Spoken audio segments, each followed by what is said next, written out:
The Mystery Within, Version 1. Chapter 29. Chapter 29.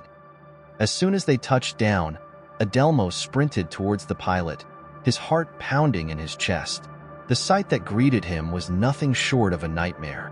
He desperately hoped that what he was witnessing was merely a figment of his imagination, but the gruesome reality stared back at him, unyielding. Panic consumed him, his mind racing with questions that demanded answers. Why didn't he perish? He muttered to himself, his voice trembling with fear. In a frenzy, Adelmo's voice pierced through the eerie silence, reverberating through the cabin. "Hey, I know someone is in there. Come out." His words hung in the air, heavy with trepidation. Slowly, the door creaked open, revealing a stewardess who trembled uncontrollably. Her voice quivered as she responded, her fear palpable. "Can I be of assistance?" She managed to utter, her voice barely audible. Adelmo wasted no time in bombarding her with questions, his desperation evident in his voice. "What transpired here? I was asleep, and when I awoke, I was confronted with this horrifying scene of bloodshed and only a handful of survivors." The stewardess, her voice still shaky, recounted the chilling events. There was a creature, some sort of monstrous beast, unleashed upon the plane. It mercilessly slaughtered anyone in its path. Adelmo's eyes widened in disbelief as he pressed for more information. "What manner of creature was it?" he inquired, his confusion etched on his face. With a tremor in her voice, the stewardess replied, "I can hardly believe it myself, but it resembled a werewolf. A grotesque, colossal creature." Adelmo's bewilderment deepened, but a glimmer of relief flickered in his eyes. "Well, it seems safe to disembark now. Can we leave the plane?" he asked, hoping for a positive response. The stewardess nodded, her hands trembling as she reached for the door handle. "Yes, we can finally escape this nightmare. Let me open the door." As soon as the door swung open, a chilling sight awaited them. A swarm of police officers, at least a dozen in number, eagerly anticipating the doors to reveal the unknown. With a sense of urgency, they stormed into the room, their voices demanding, "Where is the beast?" Adelmo, taken aback by the sudden intrusion, mustered the courage to respond, "I didn't see anything. I resorted to sleeping pills to escape the horrors of flying, only to wake up to this nightmare." The police, skeptical of Adelmo's explanation, instructed him to wait outside the terminal while they delved deeper into the unsettling scene. As Adelmo anxiously stood outside, his mind raced with questions. What had transpired during his slumber? What could have caused such a commotion? The minutes felt like an eternity as he awaited the police's return, his heart pounding with trepidation.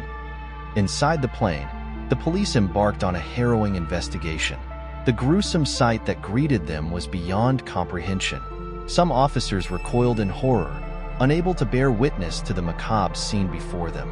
The stench permeated the air, causing a few to rush outside, their stomachs heaving in disgust. The sheer brutality of the scene left others on the verge of fainting, their faces drained of color. It was a sight that none of them had ever encountered before, a haunting tableau of gore and mystery. Determined to uncover the truth, the remaining officers meticulously combed through the aircraft, desperately searching for any clues or evidence that could shed light on the creature's whereabouts. However, as they emerged from the plane, their expressions were etched with confusion. The creature seemed to have vanished without a trace, leaving behind only bewilderment and a lingering sense of unease. Adelmo was approached by one of the police officers who seemed determined to get to the bottom of what had happened on the plane. The officer bombarded Adelmo with a series of questions, trying to piece together the events leading up to the incident. Adelmo, still shaken by the sight of blood, recounted his experience in detail. He explained that before taking his sleeping pills, everything seemed normal on the flight. Passengers were settling into their seats, some requesting drinks, and others ordering food. Adelmo himself was just trying to find a comfortable position to eat his meal before attempting to sleep through the journey. After receiving his food and finishing it, he excused himself to use the restroom.